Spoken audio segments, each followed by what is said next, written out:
जहाँ के लड़कवन लड़कियन न माने हार। जहाँ के लड़कवन लड़कियन न माने हार, उहे ह आपन बिहार, उहे ह आपन बिहार। नमस्कार साथियों, आप सभी को सर्वप्रथम बिहार दिवस यानी बिहार राज्य की स्थापना दिवस की हार्दिक शुभकामनाएं। आज 22 मार्च 2024 ईस्वी है और आज ही के दिन 22 मार्च 1912 ईस्वी को बिहार को एक राज्य के रूप में दर्जा प्रदान कर बंगाल से अलग काटकर एक राज्य के रूप में बनाया गया।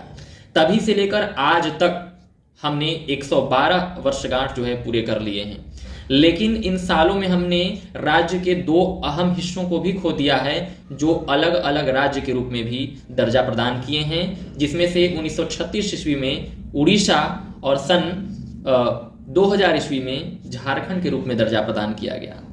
तो बिहार की, जैसा कि हम इतिहास परंपरा, चाहे वह धार्मिक क्षेत्र में हो, सांस्कृतिक क्षेत्र में हो, राजनीतिक क्षेत्र में हो, आध्यात्मिक क्षेत्र में हो, बौद्धिक क्षेत्र में हो, और इन सभी क्षेत्रों में जो बिहार है प्राचीन काल से लेकर मध्यकाल से होते हुए और आधुनिक काल तक अपना अन्यतम स्थान बनाए हुए है।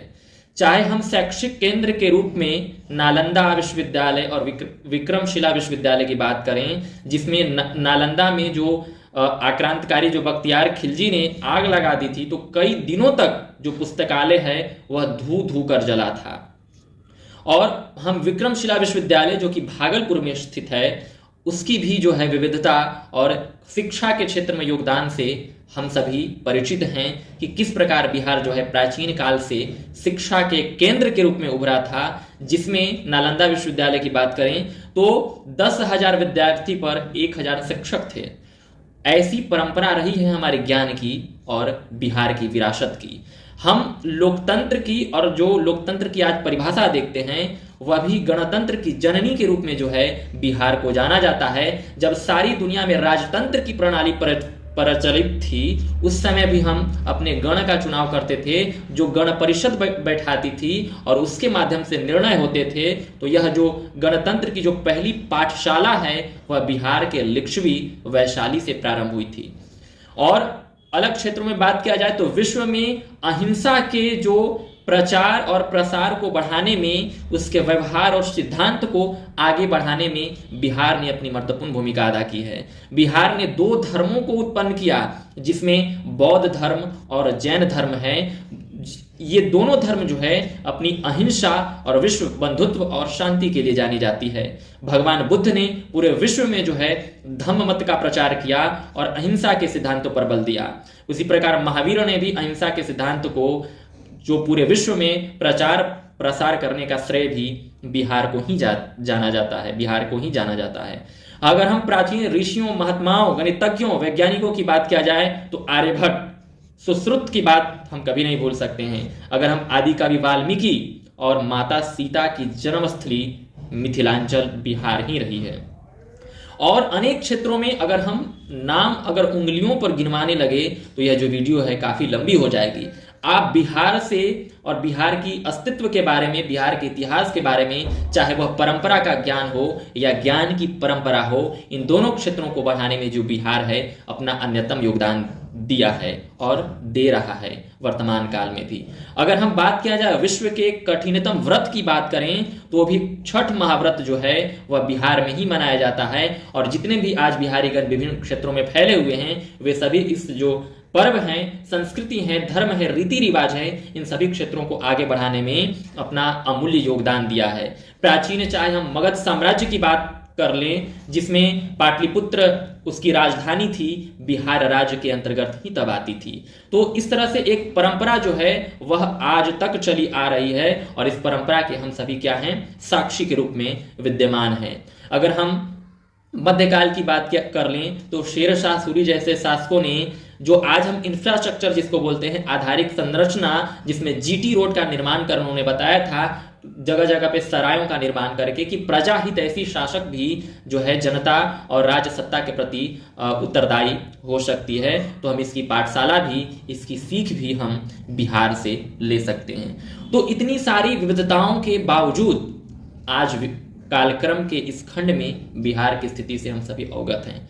अगर हम पेपर लीक की बात किया जाए अगर हम जातिवाद की बात करें, महंगाई की बात करें, भ्रष्टाचार की बात करें, आप बिहार के किसी भी दफ्तर में जाइए, बिना कुछ ले देकर, जिसको हम घूस कहते हैं, जो बेंच के नीचे से, टेबल के नीचे से देने की प्रथा है, आप देख सकते हैं।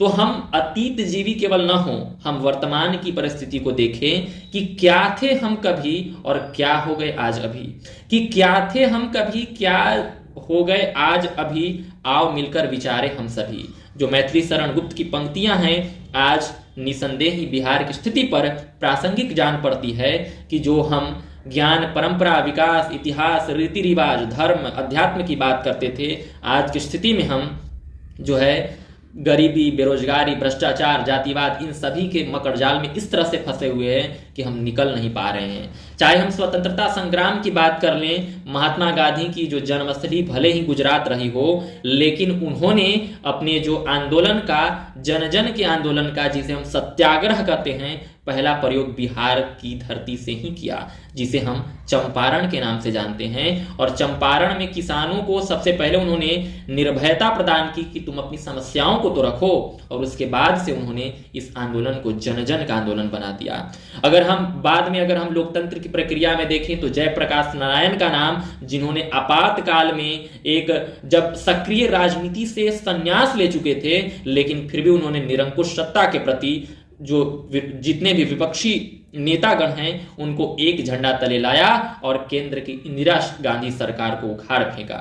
उन्होंने नारा दिया था संपूर्ण क्रांति का, जिसमें सप्त क्रांतियों का उद्देश्य था, सप्त क्रांतियां शामिल थी। बाद में अगर हम बात किया जाए तो कर्पूरी ठाकुर, जिन्हें हाल फिलहाल में जो है भारत रत्न देने की घोषणा की गई है मरणोपरांत, उन्होंने सामाजिक न्याय क्या होता है उसे धरातल पर लाने का अपना अहम योगदान दिया। बाद के नेताओं में भले विवादों में रहने वाले, चाहे हम नीतीश कुमार की बात कर लें, लालू यादव की बात कर लें, या रामविलास पासवान की बात कर लें, इन्होंने ये उत्पाद भी जो हैं, यह जो सप्त क्रांतियां हुई थी आपातकाल के दौरान के बाद की उपज हैं।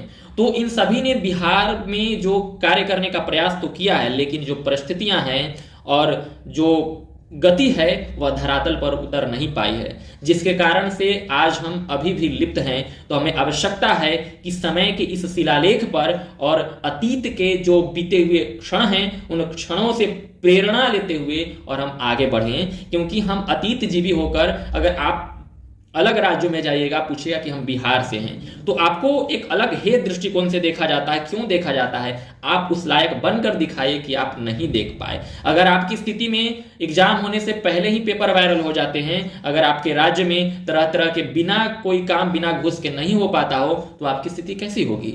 आपके आचरण, आपके व्यवहार ही बताते हैं कि आप किस राज्य को, या राज्य तो क्षेत्रवाद की स्थिति से अगर हम ऊपर उठकर देखने का भी प्रयास करें, तो हमें आवश्यकता है कि अपने बिहारीपन के साथ जिए। चाहे हम जहां भी रहें, इंग्लैंड हो, लंदन हो, मॉरिशस हो, फ्रांस हो, इन सभी देशों में रहें, तो इन सभी देशों में हम अपनी जो संस्कृति की छटा को बचा कर रखें और संजो कर रखें, क्योंकि बिहारी गाली का प्रतीक नहीं है, बिहारी ताली का प्रतीक है। तो इसके लिए हमें ताली के लिए योग्य बनना भी पड़ेगा। केवल कहने से नहीं हो सकता कि हाँ हम इतिहास में ये थे, इतिहास में हमारे यहाँ अशोक महान थे, हमारे यहाँ चंद्रगुप्त थे, चाणक्य थे, इन सभी थे, मंडन मिश्र थे, भारती थी, जनक थे, माता सीता की जन्मस्थली है, लोकतंत्र की जननी है, गणतंत्र की जननी है, महात्मा गांधी की जो कर्मस्थली है। ठीक है, ये सभी बातें एक समय सही है, लेकिन अगर आपको आज की वर्तमान स्थिति से अगर बिहार को देखें तो जो ये सारी स्थितियां हैं वह बेनामी साबित हो पाती है। तो आइए आज हम प्रण लें कि बिहार की स्थिति को और बिहार की गति, मति, रति और लय, छंद को आगे बढ़ाने में हम अपना जो भी योगदान दे सके योगदान दें, क्योंकि हमसे ही सरकार बनती है और हमसे ही राज्य बनता है। राज्य केवल भूखंड का टुकड़ा नहीं है, राज्य वहां के निवासियों का जो है सतत प्रवाह और सहृदयता का समागम है, उसी को हम राज्य कहते हैं। तो हमें आवश्यकता है कि हम आगे के लिए अपने प्रण को, अपनी जीवन शक्ति को संचरित करें और हम आगे भविष्य की ओर आगे बढ़ने में और अपनी सुविधाओं को बढ़ाने में, अपनी स्थिति को और उज्जवल बनाने में, उन्नत बनाने में अपना योगदान दें। क्योंकि कहा जाता है कि चाहे हम छोटा सा भी योगदान दें, एक विद्यार्थी के रूप में हम योगदान दें, एक शिक्षक के रूप में योगदान दें, अगर अधिकारी हैं तो अधिकारी के रूप में योगदान दें, मंत्री के रूप में योगदान, मतलब जितने भी अलग अलग आप पोस्ट पे हैं या एक आम नागरिक के रूप में भी अगर हम राज्य की सेवा करें तो यह हमारे लिए एक पूरे भारतवर्ष की विविधता के लिए और भारतवर्ष के विकास के लिए यह लाभप्रद सिद्ध होगा। एपीजे अब्दुल कलाम ने कहा था, उन्होंने कहा था कि बिहार के विकास के बिना भारत का विकास जो है वह संभव नहीं है। इसलिए विकास की गति को आगे बढ़ाने के लिए बिहार में जो विकसित संसाधनों का अनुप्रयोग करना आवश्यक है। आज की स्थिति में हम देखें तो उत्तर भारत जो है बाढ़ से परेशान है और दक्षिण भारत सुखाड़ से परेशान है। न हमारे पास किसी प्रकार का संसाधन है, तो जिस कारण से अनेक लोग जो है पलायन करते हैं और हमें जो स्थितियां भी हैं उन स्थितियों में भी भ्रष्टाचार के मारे हुए हैं। तो हमें आवश्यकता है कि हम खुद को बदलें, क्योंकि आप में बिहार बसता है, आप भले बिहार में न बसते हो।